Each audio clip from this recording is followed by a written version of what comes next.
It's week 13, day 85 of my full-time chronic pain rehabilitation journey. My name's Jason, and today I'm going to talk about something that plagues a lot of us at night. Insomnia. How do you fix it? Well, I think I have an idea, and I'm about to find out whether it works or not. First though, a quick status update. As you might have guessed, I have insomnia. I can fall asleep every night and sleep for about 2 to 3 hours, and then I just wake up and have the hardest time going back to sleep. It's been a pattern that's been recurring since I've started detoxing off of my sleep medications, and I was hoping I was past it, but last night was one of the worst bouts I've had.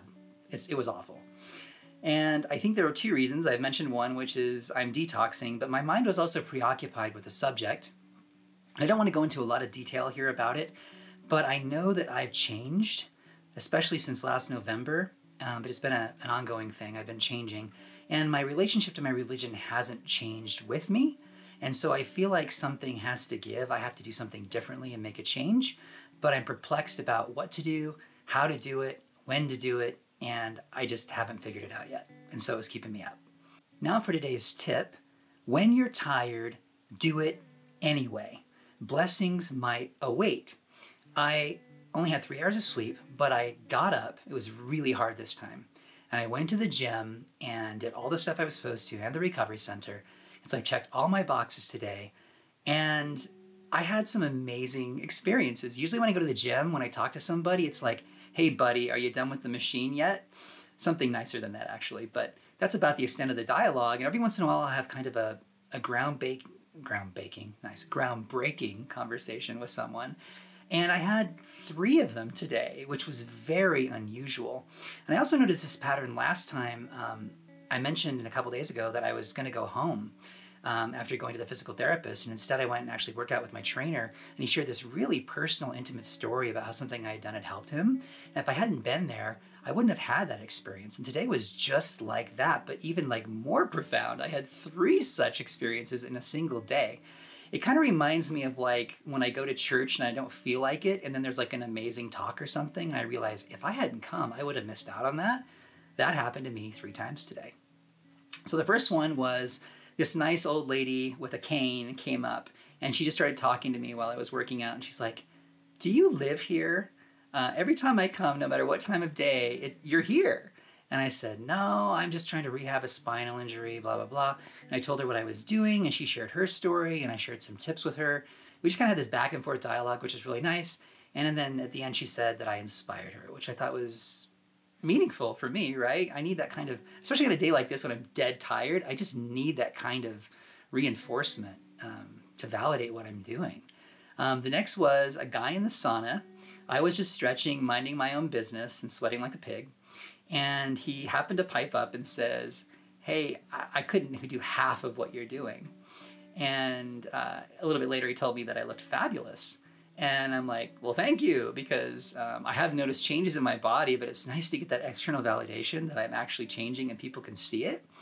But it allowed me to kind of share my story with him too.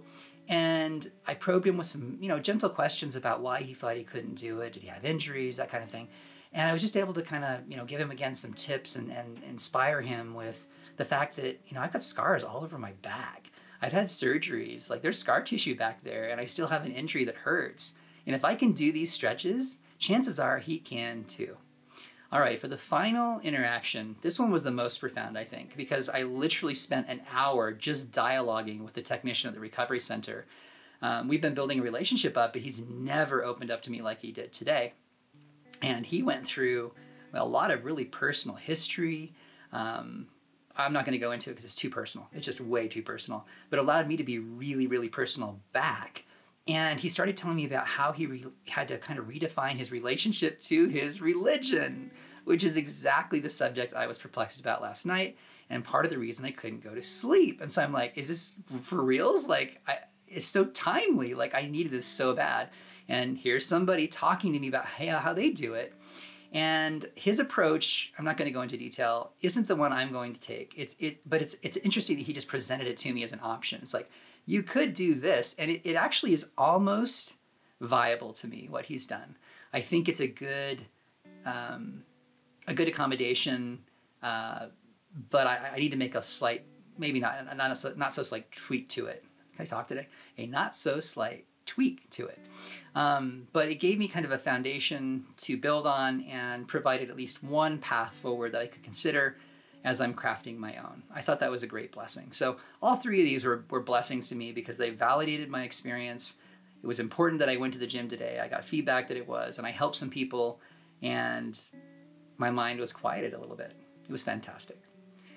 All right, now on to today's topic, which is insomnia, this dreaded thing that happens either when you're going to sleep or after you've gone to sleep, you wake up. My case is the latter, so I'm going to mostly talk about that. For general insomnia, you can refer to my sleep video from a couple days ago, The Ultimate Sleep Guide. I go over a lot of techniques you can do, most of which I'm actually doing. And so I go to sleep just fine. I just don't stay asleep. So my problem's a little bit different than probably a lot of people's. But I don't know, maybe it's a 50-50 split. Half the people can't go to sleep, half the people can't stay asleep, or maybe some people have both, which would be the worst of all worlds, right? Okay. So it's kind of funny, when I make these videos, one of the fears I have actually through the day is like, what the hell am I going to talk about? I've talked about so much already. What if I run out of material? And the insomnia, there's always something going on in my life that makes it impossible for that to happen. And insomnia is one of those. It's like, I need to solve this problem for myself, so why not solve it for everybody else too? It works. So again, I wake up 2 to 3 hours after I fall asleep, and then I apply some strategies. I try to meditate. My wife taught me this tapping technique where I'll actually like tap really, really fast on like my arm and then slow it down over time until it gets really, really, really, really slow and just focus on that. It's also a form of meditation. None of this stuff worked, and I was getting increasingly frustrated, and almost to the point where I was kind of depressed because I'm like, I should be able to go back to sleep. I'm doing all the right things and none of it's working. I think the reason it isn't working in part is just a chemical imbalance in my brain. I have been dependent on sleep medications for so long. I don't think my brain knows how to go to sleep anymore or function or at least stay asleep the entire night. It doesn't know how to do it. And so I'm having to essentially reteach it. And I have a suspicion this is going to take a while, which means the ultimate resolution of this is really patience. I'll get to the resolutions in a minute, but that probably is the ultimate resolution. You've got to be patient. The idea of a one-night quick fix is probably not on the agenda for me or for you. It takes practice. So I felt like I failed last night. Eventually, after a couple hours, I was so frustrated, I ate something, probably just for comfort. When you wake up at night, your prefrontal cortex isn't quite online, so I knew my amygdala was calling the shots. It's the emotional center. Eat some comfort food. Of course, it was like an apple and Cheerios, so it's not like I ate Fruit Loops. But I ate something, and I felt kind of like a failure. But again, this failure is temporary. I get a rematch, and within 24 hours, so that happens tonight, and I want the rematch. Although I'm still scared that I'm going to not quite make it. But I'll get up and go to the gym again. Doesn't matter. Here's some things you can do. So I guess let me backtrack a little bit. Some of those tips are exercise. Make sure you don't have sleep apnea, and so that you're using your sleep apnea machine correctly. The next is do not have a clock visible while you're trying to go back to sleep. So if you have we used to have this clock that would shine on the ceiling, and I would just look up at night and see what time it was. And if you have insomnia, that can be really frustrating. It's like, well, 15 minutes have elapsed, 30 minutes have elapsed, 2 hours have elapsed. And that's when you start to get really pissed and frustrated, and that kind of happened to me last night. But don't look at clocks. The other is you can use meditation and breathing techniques, or even that tapping technique I described. Again, none of those worked for me last night. So I'm starting to think this isn't so much a behavioral thing. It might actually be the chemical imbalance thing that just has to play itself out over time. But either way, I need to practice these techniques because at some point I'm going to have insomnia for other reasons. And it can't hurt because if I'm violating these techniques, I'm going to screw myself. The next is no television or electronic devices other than maybe like turning on an audiobook. I've heard that audiobooks can be very soothing. Again, I would suggest nonfiction. Anything that's like fiction, like Harry Potter, and you're really into it, is going to stimulate you. Stimulation is bad.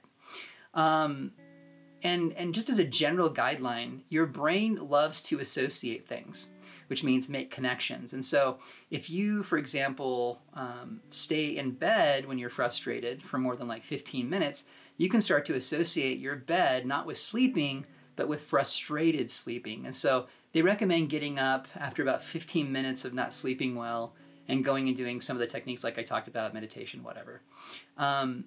you should not get up and go to the bathroom if you can at all avoid it, because your body will sometimes wake you up to go to the bathroom if you train it to. Not good. Eating, again, interferes with restorative sleep. You're not going to be as restored or rejuvenated if you eat. Not good. All stimulation needs to be essentially cut out. Anything that's relaxing is good. Anything stimulating is bad. Now, back to what I said originally, the ultimate tip or the ultimate resolution for this problem of insomnia is patience, which is hard because staying up all night stinks. And the longer it goes on, the harder it gets, and it's just kind of grueling and feels a little intolerable to me. Last night it felt pretty intolerable, and so patience was not really on the menu for last night, but tonight I'm going to try really hard to be patient with myself and believe and have faith that my mind will eventually adapt to not having these meditations or medications. And I'm going to remind myself, this is another tip I forgot to tell you about, that I'm more important than figuring out how I relate to my religion. That can wait. It's not necessary for me to solve that problem while 1 o'clock in the morning or 3 o'clock in the morning. I'm more important than that. So patience, and I'm more important. I need sleep. Fighting for your life means overcoming sleep impediments. You can't fight well with your eyes closed. If you find my videos helpful, please pass them along and don't forget to subscribe. And until next time, keep fighting for your life.